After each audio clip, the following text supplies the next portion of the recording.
Au nom du Père et du Fils et du Saint-Esprit. Amen. Oui, frères et sœurs bien-aimés, donc nous disions que les réparations étaient la deuxième grande harmonique justement de la méditation des heures de la Passion. Parce que si nous méditions les heures de la Passion, c'était justement pour réparer en Jésus et avec lui tous les péchés de tous les hommes de tous les temps dans l'ordre de la méditation que nous faisons. Péché mortel, péché véniel, incrédulité, indifférence et sacrilège et tous les péchés que les hommes de tous les temps commettent, nous les réparons dans la divine volonté en méditant les heures de la Passion, dans les heures que Jésus, frères et sœurs bien-aimés, nous dévoile dans ses souffrances intérieures et extérieures. Et alors, quand nous avons cette vérité, quand nous comprenons que ce sont des réparations, nous comprenons pourquoi est-ce que ça a cette dimension transtemporelle et cosmique. Tout simplement parce que c'est Dieu qui pose ses actes dans cette méditation. C'est lui-même, comme il dit à Luisa Picaretta, qui les a dictés, qui les a travaillés avec Luisa Picaretta pour que nous ayons cela à notre portée. Et comme ce sont des actes divins et éternels, dons éternels, ce que nous posons comme acte de méditation n'est pas simplement une dévotion limitée dans un espace-temps particulier, cela embrasse l'éternité de Dieu, puisque c'est lui qui le pose. C'est pourquoi il n'y a pas son égal dans l'histoire de la tradition, frères et sœurs bien-aimés, de cette méditation des heures de la Passion.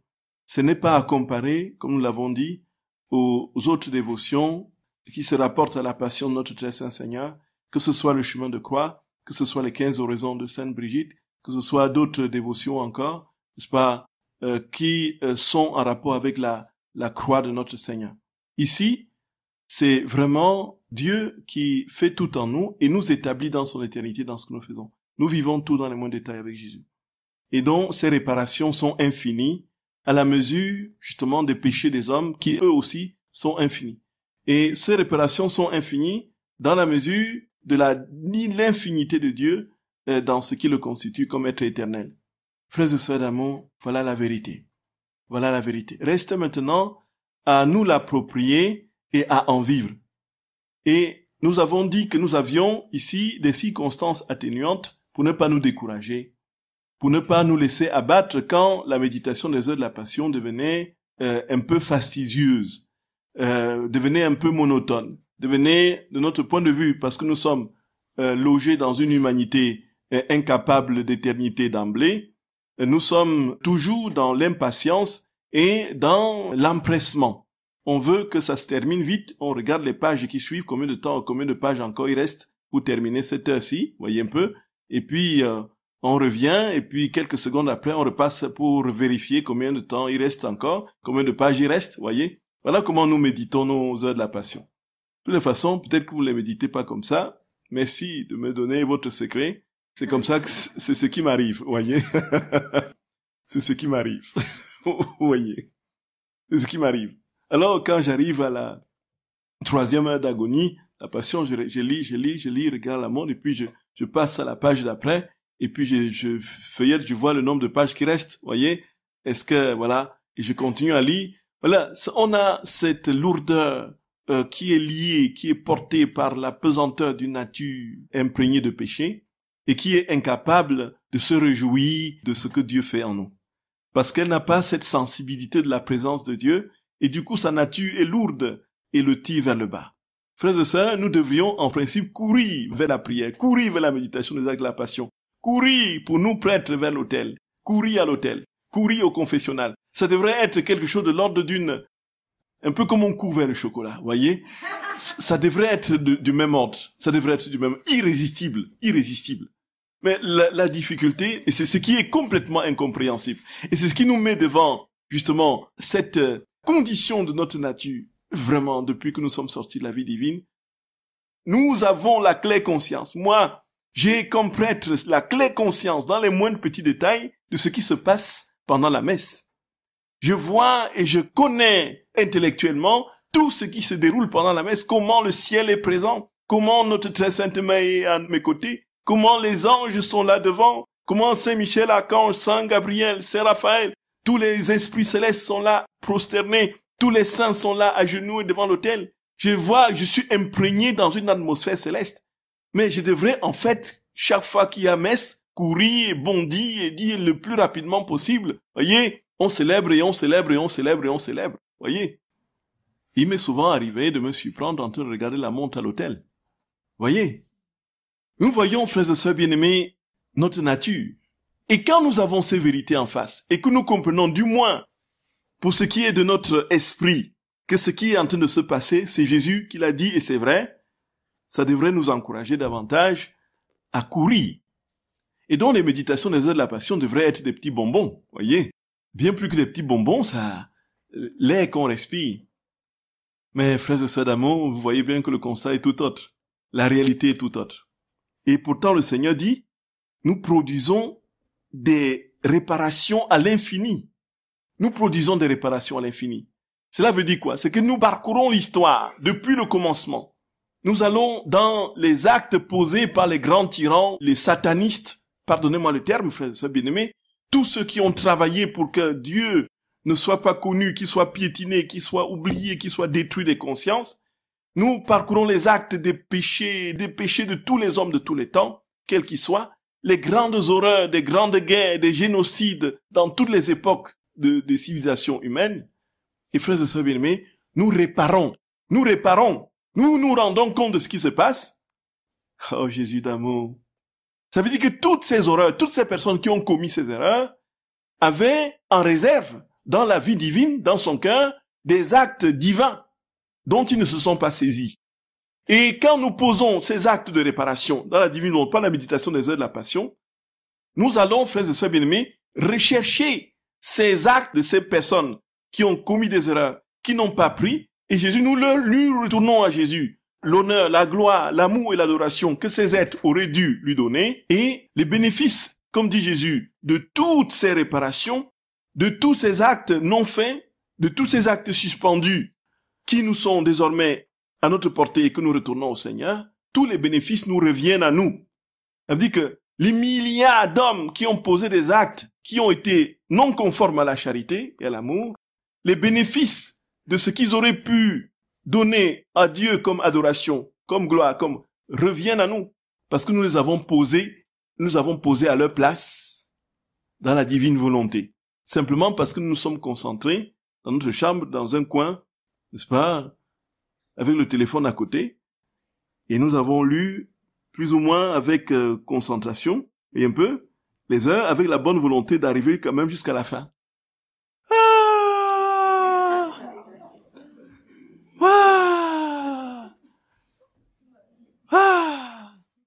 Voyez jusqu'où Jésus nous a simplifié la tâche, frères et sœurs d'amour. Il a mis le ciel à notre portée, là.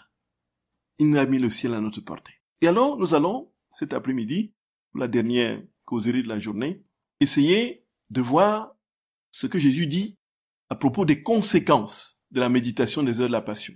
Nous connaissons de nombreux textes à ce sujet, mais nous allons, frères et sœurs bien-aimés, les éplucher en autant de temps qu'il faudra pour asseoir notre esprit et notre cœur, même si nous les avons lus déjà, nous allons les asseoir dans notre âme, de la manière la plus profonde qui soit. Nous allons les graver dans notre esprit. Et nous allons nous rendre compte, dans tout ce que Jésus dit, j'ai essayé de classifier, Jésus dit que ça produit des conséquences, personne n'est indifférent, en commençant par Dieu lui-même. Dieu, le Père, Jésus, nous, la création, toutes les créatures, aïe, aïe, aïe, aïe, aïe, aïe, aïe.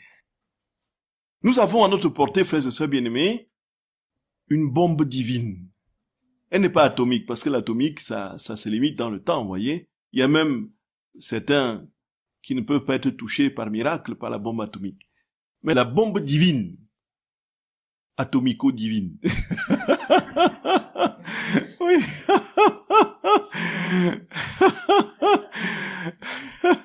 Atomique pour copier ses propriétés, dont de conflagration et de scissiparité dans la multiplication des atomes dans l'univers, et divin pour dire que ça va aller au-delà de ce que la bombe atomique en elle-même peut produire, aller à l'infini, là où la bombe atomique peut être finie. Frères et sœurs bien-aimés, si nous saisissons tout ce que Jésus nous dit, il n'y a plus rien à craindre. Nous n'avons plus à avoir peur. Nous n'avons plus à avoir peur, ni pour notre vie, ni pour l'avenir de l'univers, ni pour l'existence des hommes, ni pour ceci, ni pour cela. On entend la guerre à nos portes, on dit, ah, d'accord Seigneur, que ton nom soit béni. Je continue à poser mes actes dans ta divine volonté. Parce que je n'ai aucun autre moyen de contrer la violence et la haine, le mal, que par toi-même. Toi seul es capable de stopper le mal. Et comment peux-tu stopper le mal en moi qui suis relativement, ou plutôt toujours fondamentalement enclin à pencher vers le mal et à rendre violence pour violence? Pour moi, par moi-même, c'est impossible. Mais comme tu viendras m'habiter, tout sera possible. Et comment tu m'habites? Par tes actes. Et quel est l'un de ces précieux actes? Méditer les heures de la passion de notre Seigneur. Alors les conséquences, frères et sœurs bien-aimés. Jésus, c'est dans différents textes du livre du ciel, j'ai glané à gauche à droite, et puis que l'on peut aussi trouver, certains, on peut le trouver en introduction dans les heures de la passion de l'édition de l'association qui a concentré un ensemble de textes relatifs aux conséquences des heures de la passion. Vous pouvez les lire dans cette version-là. Il y a quelques textes ici, mais je les ai classés pour donner, avec d'autres textes que j'ai trouvés dans le livre du ciel, pour donner une structure justement à ces conséquences-là.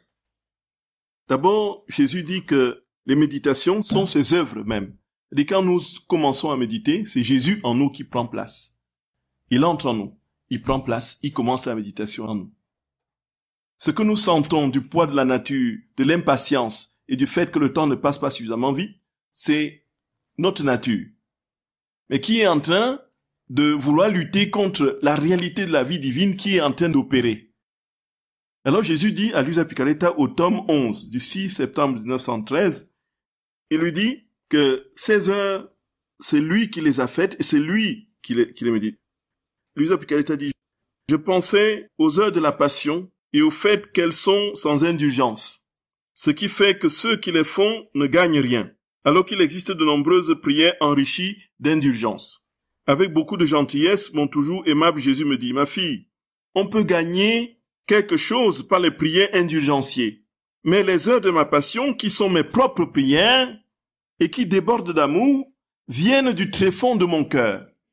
Les heures de la passion viennent du tréfonds de mon cœur. Aurais-tu oublié combien de temps nous avons mis pour les composer et que par elles, des châtiments se sont changés en grâce sur toute la terre? Ma satisfaction par rapport à ces prières est telle que plutôt que des indulgences, je donne à l'âme une surabondance d'amour accompagnée de grâce, d'un prix incalculable. Quand elles sont faites dans un amour pur, elles permettent à mon amour de se déverser. Et cela n'est pas banal que la créature puisse donner du soulagement à son Créateur et lui permettre de déverser son amour. Jésus dit que ce sont ses propres prières. C'est lui qui les a composées. C'est venu du tréfonds de son âme, de son cœur. Et avec cette prière, il a répandu tellement de grâce dans les âmes et changé la justice, les châtiments en grâce. Là où Luisa Picaretta disait, mais ces prières-là, combien d'indulgences même est-ce que ça peut contenir? Vous connaissez ce que c'est que les indulgences? Vous le savez, frères et sœurs bien-aimés. Vous connaissez un peu? Qui ne connaît pas ce que c'est que les indulgences? Ou à peu près seulement? Oui, tout à fait, à peu près seulement. D'accord, très bien. Il faut qu'on l'explique bien pour que ce soit compréhensible. Donc en fait, nous savons que la séparation d'avec les protestants est en grande partie liée à la question des indulgences. Lorsque Luther, en 1517, le 31 octobre, va afficher ses thèses sur l'église de Wittenberg, en Allemagne, et dont il va dénoncer une pratique qui était courante à l'époque, au moment où on construisait la basilique Saint-Pierre de Rome, et ce qui était la basilique la plus grande de toutes les basiliques de toute la chrétienté. Et voici que il y avait une pratique pour avoir de l'argent. On était parti sur quelque chose de profondément sacré et de vrai. Et là-dessus, on avait greffé un ensemble de commerces qui ont irrité, effectivement, Luther. Là, sur ce point, il était plutôt juste dans le fait. Mais dans la vérité, la réalité des indulgences, on ne peut pas ne pas le justifier bibliquement. Frères et sœurs bien-aimés, en fait, les indulgences, c'est quoi? Les indulgences, c'est donc le pouvoir qui est donné au Saint-Père de puiser dans les trésors spirituels de l'Église, de l'appliquer aux chrétiens et aux actes des chrétiens soit pour leur pardonner momentanément et réparer leurs péchés, soit définitivement au moment où ils posent cet acte précis. Alors Jésus dit à Pierre, tu es Pierre. Il y a deux choses qui rentrent dans les indulgences. Il dit, tu es Pierre et sur cette pierre, je bâtirai mon église. Les pouvoirs de la mort ne l'emporteront point contre elle. Je te donnerai les clés du royaume des cieux. Tout ce que tu auras lié sur la terre sera lié dans les cieux. Tout ce que tu auras délié sur la terre sera délié dans les cieux. Bon, voilà. Il y a le pouvoir des clés. Donc, il y a un pouvoir qui est donné, frères et sœurs bien-aimés, au pape, à Pierre et à ses successeurs. Jésus l'a très formellement, clairement dit. Tu es Pierre, tout ce que tu auras lié sur la terre sera lié dans les cieux. Tout ce que tu auras délié sur la terre sera délié dans les cieux. Donc, il y a, le pape a donc le pouvoir, la possibilité concrète, palpable de lier et de délier. Alors, qu'est-ce qu'il lie et qu'il délie? Quand nous confessons, le prêtre dit que la passion de notre très saint, vous avez donné la solution, que la passion de notre très saint Seigneur, Jésus-Christ, les mérites de la très sainte Vierge Marie, de tous les saints du ciel, tout ce que vous ferez de bien et supporterez de pénible, contribue au pardon de vos fautes, augmente en vous la grâce et vous obtient la vie éternelle. Donc, il a donc les clés pour ouvrir les trésors de l'Église. De quoi sont constitués les trésors de l'Église? Les trésors de l'Église sont constitués des mérites de la passion, de la mort, la résurrection de notre très saint Seigneur, sont constitués des mérites de la Vierge Marie, sont constitués des mérites des saints, sont constitués des bonnes œuvres qui sont faites par les âmes saintes dans l'Église vivante militante, et donc ces différents trésors réunis sont à la disposition du Saint-Père selon le pouvoir des clés. Et donc, avec ce pouvoir, il peut puiser dans ce trésor et dire, bon, voici, comme tu as fait un effort pour t'améliorer dans la sainteté, voici, je t'applique ces trésors, et ces trésors vont t'aider à, d'une part, t'encourager à fuir le mal et à resplendir la sainteté du Seigneur. Donc, je puise dans ces mérites, je t'applique une indulgence, ce sont les indulgences. Et je t'applique ces indulgences d'1 an, de 2 ans, de 3 ans, ou bien une indulgence plénière, ou totale. C'est-à-dire que dans le sens où tout ce que vous avez fait comme mal depuis votre naissance, au moment où vous posez l'acte qui vous est demandé, généralement ce qui vous est demandé c'est quoi? C'est confession profonde avec prière continue, prière aux intentions du pape, et puis posez l'acte qui vous est demandé. Par exemple pour Saint Joseph, tous les jours, ce qui nous avait de l'année Saint Joseph, vous vous souvenez? Tous les jours, on n'a jamais vu ça dans l'histoire, frères et sœurs bien-aimés. Le pape François avait décrété que tous les jours, on pouvait avoir une indulgence plénière. Si tous les jours que le bon Dieu a fait, pendant toute l'année Saint Joseph, voyez. Et moi, j'en profitais, hein. Bon, non pas que j'allais pécher exprès pour profiter de l'indulgence après. Mais le plus que je pouvais, voyez, bon. Qu'est-ce qu'il fallait? Il fallait, justement, se confesser, communier, et puis faire une prière à Saint Joseph, ou bien se réunir en famille et faire une prière à Saint Joseph, et puis prier aux intentions du Saint-Père, voyez un peu. Généralement, prier aux intentions du Saint-Père, c'est un, je crois en Dieu, un Notre Père, je vous salue Marie, voyez un peu, un gloire au Père, un truc comme ça. Et donc, les conditions réunies, vous êtes indulgenciés de manière plénière. Ça veut dire que tout ce que vous avez fait dans votre vie en mal, au moment où vous avez fait cette démarche, tout cela non seulement est pardonné, mais est réparé. Les conséquences de ce péché, puisque tout péché ont des conséquences. J'en parlais encore relativement tout à l'heure avec le Père Daniel. Tous les péchés que nous faisons ont des conséquences et se répandent.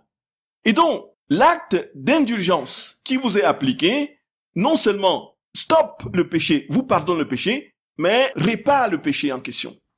Je prends toujours cet exemple de l'enfant qui rentre dans votre bureau, n'est-ce pas? Il est fâché, il est énervé, il saccage tout et puis il balance les livres par terre, les étagères tombent, et ainsi de suite. Après, il se relève, il regrette, il dit, pardon papa, pardon maman, Et puis, vous êtes fâché, bien sûr. Il dit, je veux plus recommencer. Oui. Voilà. Maintenant, c'est bon. Vous lui avez pardonné. Mais est-ce que ce qu'il a fait est réparé? Puisque les étagères sont toujours par terre, les livres sont toujours en désordre, il faut maintenant les réparer. Voyez. Et généralement, quand on donne une pénitence après le pardon de péché, c'est pour réparer ce qui a été fait. Bon, généralement, le curé d'Ars, lui, carrément, il prenait sur lui les pénitences des pénitents, et puis il se mortifiait 3 fois plus, voyez. Donc, pour soulager ces personnes, parce que le péché, visiblement, était.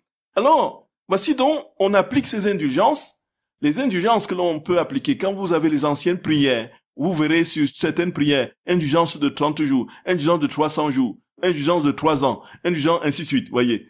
Alors, donc, il y a une indulgence dans l'année que Jésus lui-même a donnée. C'est l'indulgence du premier dimanche après Pâques, le dimanche de la miséricorde. C'est Jésus lui-même qui a institué. Il dit, je donnerai une indulgence plénière à ceux qui, je sais pas, le premier dimanche après la résurrection, voyez, se confesseront comme... C'est Jésus lui-même qui a institué cette indulgence-là, voyez, dit plénière. Si ce n'était pas biblique, Jésus ne l'aurait pas institué. Vous êtes d'accord avec moi, frères et sœurs bien-aimés? Si ce n'était pas fondé, Jésus lui-même n'aurait pas marché dans cette voie-là. Donc, s'il l'approuve en instituant lui-même une indulgence plénière, c'est que l'indulgence plénière, frères et sœurs d'amour, est dans l'ordre de ce que Jésus a voulu. Et c'est là que nous avons tous les trésors disponibles pour grandir en sainteté du fait de...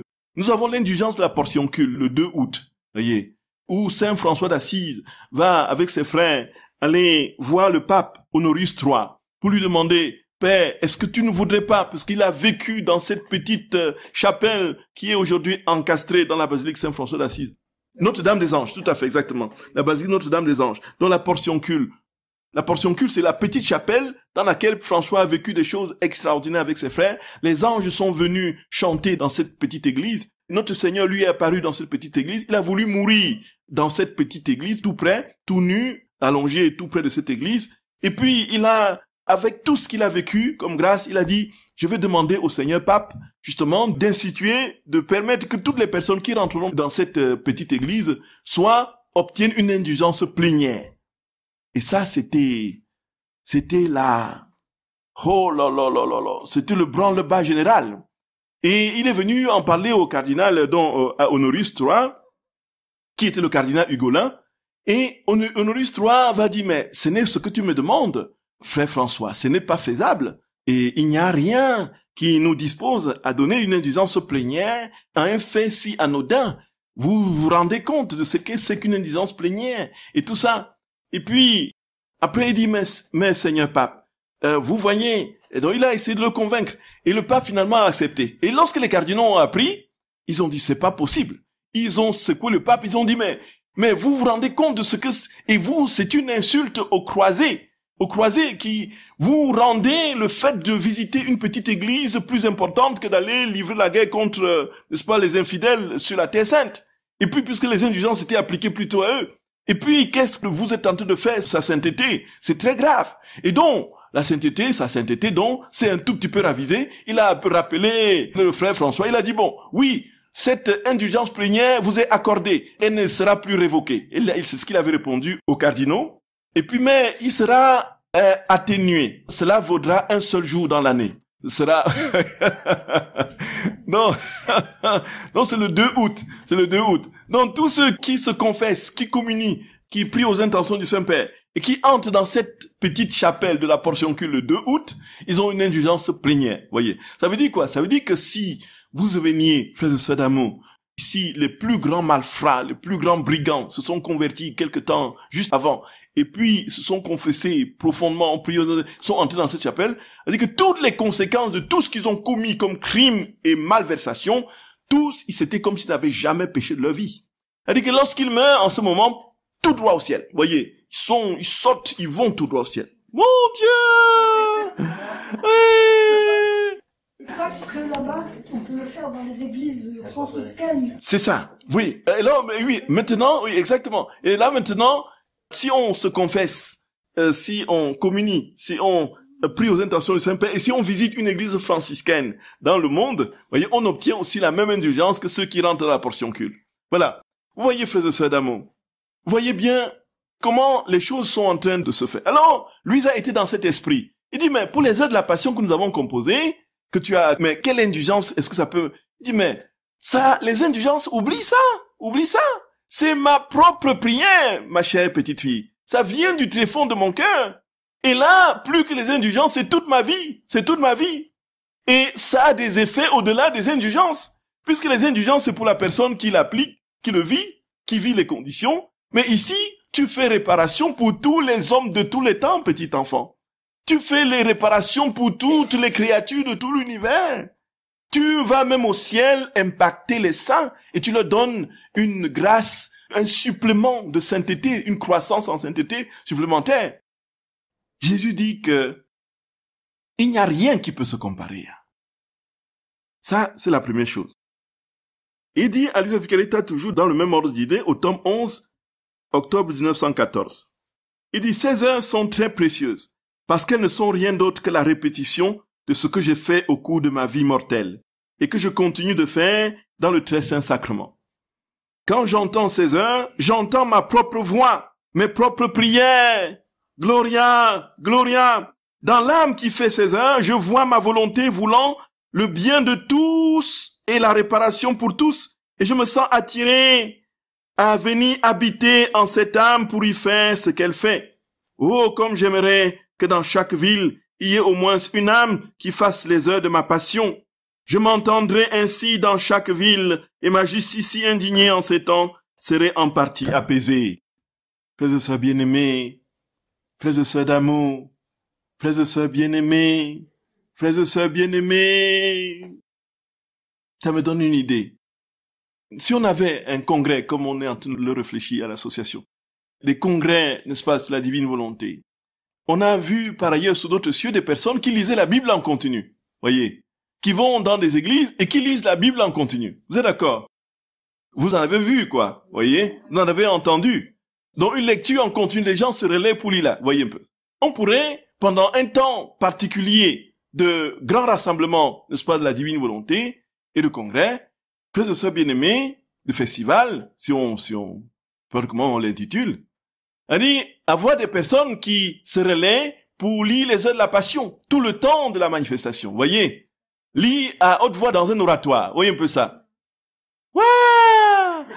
Vous voyez, ça se répandrait alors de manière, voyez, Gloria, Gloria. Ah, ça va se faire, hein. Ah, ça va se faire. Ah, ça va se faire. De toutes les façons, ça se fait toujours. Hein. Jésus est fidèle. Il est fidèle, frères et sœurs bien-aimés. Il ne peut pas se renier lui-même. Et s'il nous permet de comprendre cela, c'est parce qu'il veut. Il ne veut pas juste que nous soyons dans l'intellect pour comprendre les choses. Il veut que nous les appliquions. Vous êtes d'accord, frères et sœurs bien-aimés? Et donc, aujourd'hui, nous avons essayé, chacun essaie de méditer, chacun isolément, mais il faudrait, dans les temps, avec un plus grand nombre de personnes, dans les grandes manifestations, puisque c'est en train de se construire, ça va se faire, des gens qui se relaient pour lire les heures de la passion. Pour lire les heures de la passion. Pendant ce temps, il y a des ateliers sur les actes, des ateliers sur les rondes, il y a des ateliers sur, voyez, ainsi de suite. On se retrouve pour la grande messe, et puis il y a un programme enfant et tout ça, voyez. Le festival de la divine volonté, voyez.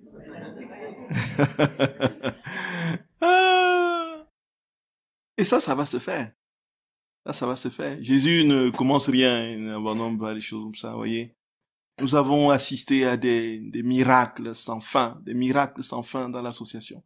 Tout se déploie comme ça. Dieu fait, quand on le cherche, c'est lui qui conduit son œuvre, voyez. Et on est détaché en même temps. Et on sait que c'est lui qui conduit. On n'a pas un timing, on n'a pas un stress particulier. Ça se déroule naturellement, voyez. Et ça va se mettre en place. Il y a déjà tout ce qui est en train de se faire au niveau international. Ça va, il y aura des grandes manifestations comme ça. Et il y aura, frères et sœurs d'amour, comme Jésus nous dit, quand on prononce un mot des heures de la passion, c'est sa voix même. C'est sa voix. C'est sa voix. C'est sa voix. Il entend sa propre voix. Et ceux qui liront ne seront pas dans l'impatience de savoir à quel moment ça va finir, Vous voyez un peu ça. Non, non. Ce sera leur job. Ils vont, voyez, se relayer. Chacun lit 1 heure. Peut-être qu'on peut trouver 24 personnes qui lisent en continu, voyez. Ou bien sur 3 jours, par exemple, si on a sur 3 jours, pour une journée, 24 personnes, et pour le deuxième jour, une autre série de 24, le troisième jour, une autre série de 24, voyez. Chacun aura lu une fois, et voyez, ils n'auront pas fait 5 minutes, ils auront fait leur travail, ce sera terminé. Mais Jésus sera en train d'entendre, d'écouter sa voix. Jésus sera en train d'écouter sa voix. Voyez, frères et sœurs bien-aimés, à longueur de temps. Et les réparations se feront et se diffuseront. Waouh! Alors, frères et sœurs bien-aimés, Si Jésus dit que ce sont ses heures, quelles sont les conséquences d'abord pour lui-même? Qu'est-ce qui se passe pour Jésus lui-même? Pour Jésus, il dit que l'âme répare toutes les blessures qui lui sont faites, qui lui ont été infligées pendant la passion. C'est pas vrai! Lisons d'abord.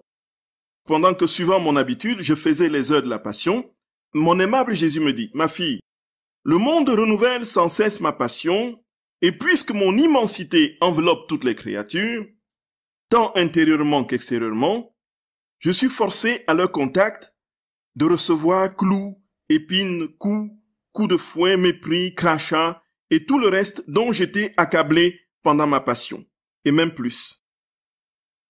Cependant, au contact des âmes qui font les hommes continuent à pécher, et donc que les couronnes d'épines sont toujours enfoncés, et que les crachats, ils les reçoivent toujours. Et donc, chaque fois que les hommes pêchent, les couronnes d'épines de notre très saint Seigneur sont offusquées des pensées, les crachats, tous les mépris, et chaque fois que nous méditons les heures de la passion, nous donnons soulagement à notre Seigneur, nous réparons pour tout ce qui est en train d'être fait contre lui par les péchés des hommes qui sont sur la terre et qui viendront après nous et qui sont passés avant nous. Voyez, frères et sœurs bien-aimés, nous imaginons que nous sommes des Véroniques qui essuyons le visage de Jésus, que nous sommes des Simon de Cyrène qui est dont Jésus a porté sa croix. Voyez, frères et sœurs d'amour, voyez, il était de Cyrène proche de Libye dont il était africain, voyez. Oh, mais comment on peut? Voyez. Et quand on se représente sur un tableau, frères et sœurs d'amour, en train de dire mon Jésus d'amour, donne-moi ta couronne d'épines, donne-moi, mon papa chéri, donne-moi, prends le linge, on essuie ces larmes de sang, Jésus d'amour. On lui pense, montre-moi ton côté, mon papa chéri. On lui, voilà, mais le baume là, et qu'est-ce que tu as mal où encore, mon papa? Mon doux Jésus d'amour. Montre-moi ton dos, tu as été flagellé comme ça, puis, voilà. Ouais, comment je peux? Ouais, simplement parce nous méditons les heures de la passion et sa voix résonne en nous. Et le soigne. Ouh. J'ai lu ça nulle part, frères et sœurs d'amour. J'ai lu ça nulle part. J'ai entendu ça nulle part. En temps réel, nous sommes en train de rajeunir Jésus, de le soigner, de le consoler. C'est au tome 11 du 6 novembre 1914. Et là, frères et sœurs bien-aimés, voilà que Jésus est le premier soulagé. Un autre texte dans le même sens, c'est au tome 7 du 9 novembre 1906. Pendant que j'étais dans mon état habituel et que je méditais sur sa passion, notre Seigneur vint et me dit, « Ma fille, celui qui médite toujours sur ma passion la ressent en lui et est plein de compassion pour moi. Cela me plaît beaucoup puisque je suis ainsi récompensé pour tout ce que j'ai souffert. L'âme qui médite toujours sur ma passion s'alimente continuellement d'une nourriture remplie de saveurs et d'assaisonnements variés. Alors que durant ma passion, on m'attacha avec des chaînes et des cordes, cette âme me détache et me redonne la liberté. » Représentons-nous la scène, frères et sœurs bien-aimés. Nous sommes en train de détacher le Seigneur. Nous sommes en train de le déclouer de la croix. Nous sommes en train de soigner ses blessures. Nous sommes en train de... Même si cela ne s'agissait que de ça, frères et sœurs, loin de nos propres intérêts, ce serait largement suffisant. L'amour ne compte pas, l'amour ne cherche pas ses intérêts. Et si nous aimons le Seigneur de tout notre cœur, de toute notre âme, de toutes nos forces, si nous aimons Jésus, frères et sœurs bien-aimés, on ne peut que mourir pour l'être aimé. Il n'y a pas de plus grand amour, dit Jésus, que de donner sa vie pour ceux qu'on aime. Si nous l'aimons, ça suffit, ça justifie notre engagement. L'amour ne compte rien, ne cherche, ne calcule rien. 1 Corinthiens 13. L'amour, frères et sœurs bien-aimés, n'a pas de mesure. Parce que l'amour est Dieu, et Dieu est sans mesure. Réparons Jésus, frères et sœurs d'amour. Réparons Jésus, qui est cabossé, qui est laminé. Réparons Jésus. Réparons Jésus. Réparons Jésus. Alors que durant ma passion, on m'attacha avec des chaînes et des cordes, cette âme me détache et me redonne ma liberté, compensant pour la haine, les crachats et le déshonneur dont on m'accabla, elle m'apprécie, me nettoie et m'honore. Compensant pour les affronts de ceux qui me déshabillaient et me fouettaient, elle me guérit et m'habille. Alors qu'on m'a couronné d'épines, qu'on m'a traité comme un roi ridicule, qu'on a rendu ma bouche amère avec du fiel et qu'on m'a crucifié, cette âme qui médite sur toutes mes peines me couronne de gloire et m'honore comme son roi. Elle enlève les clous de la croix et me ressuscite dans son cœur. Chaque fois que l'âme fait ainsi, moi, comme récompense, je lui donne de nouvelles grâces. Ainsi cette âme est ma nourriture et je suis la sienne. Ce que j'aime plus particulièrement, c'est que l'âme médite toujours sur ma passion. C'est fou, frères et sœurs bien-aimés, c'est fou. C'est fou. C'est fou. Devenons les réparateurs de Dieu, les mécaniciens de Dieu, voyez. Nous réparons Dieu. On cabosse Dieu et nous le réparons. Incroyable. Incroyable. On met sa tête à l'envers par les péchés de toutes sortes. Nous le remettons à l'endroit. On le crible de coups et nous venons le panser ses blessures, le guérir. Et quand on comprend ça, frères et sœurs bien-aimés, on peut se poser la question, mais pourquoi est-ce que nous ne sommes pas fervents? Pourquoi ne sommes-nous pas fervents? Pourquoi ne sommes-nous pas fervents? Si ces vérités sont aussi claires, qu'est-ce qui fait que nous sommes si attiédis? C'est là que nous comprenons que notre volonté est encore agissante, et ô combien très fortement. Et on pourrait tout simplement dire, bon, tel jour, tel point de la journée, à tel moment de la journée, ou encore juste au lever, je sais pas comment. Même si, voilà, je suis encore dans les vapes, là, je prends mes heures de la passion, je lis à haute voix, Même si je ne pense pas à ce que je lis, Jésus a vu la bonne volonté. C'est cette volonté qui compte pour lui comme prière. Il ne compte pas votre somnolence, votre distraction et tout ça. C'est votre bonne volonté. Je lis à haute voix, je lis, je termine. Frères et sœurs bien-aimés, nous ne serons plus le même dans la journée. La vérité est là. La vérité est là. Ah, Jésus d'amour. Ah, et tu vois combien, Seigneur, nous sommes loin de vivre ce que tu nous demandes. Si tu ne viens pas le vivre en nous, Seigneur, que deviendrons-nous? C'est pourquoi nous te supplions humblement, Jésus. Nous voulons être ceux qui te consolent, ceux qui te guérissent, ceux qui te fortifient, ceux qui te donnent la liberté là où tu es saisi, arrêté et enchaîné. Nous voulons être ceux, Seigneur, qui te consolent ton cœur. S'il te plaît, Jésus d'amour, s'il te plaît, mon Seigneur, s'il te plaît, fais passer ces vérités de notre cerveau à notre cœur et immerge-les dans nos actes pour que tous nos actes soient toi, Jésus. Seigneur, nous avons confiance en toi. Nous voulons pas passer notre vie, Jésus, à comprendre ces choses sans pouvoir les vivre.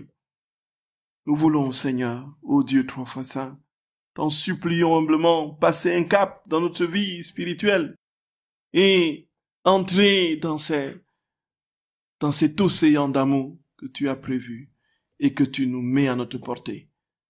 Seigneur, nous t'en prions, Seigneur, notre roi, t'en prions. Écoute-nous, exauce-nous. Dispose nos cœurs, nous supplions. Dispose nos cœurs à vivre ce que nous comprenons. Nous avons pleinement confiance en toi, Jésus. Nous avons confiance en toi, notre roi. Nous avons confiance en toi, notre Seigneur d'amour. Nous avons confiance en toi. Nous avons confiance en toi. Nous avons confiance en toi. Je vous salue Marie, pleine de grâce. Le Seigneur est avec vous. Vous êtes bénie entre toutes les femmes. Et Jésus, le fruit de vos entrailles, est béni. Sainte Marie, Mère de Dieu, priez pour nous pauvres pécheurs, maintenant et à l'heure de notre mort. Amen. Au nom du Père et du Fils et du Saint-Esprit. Amen.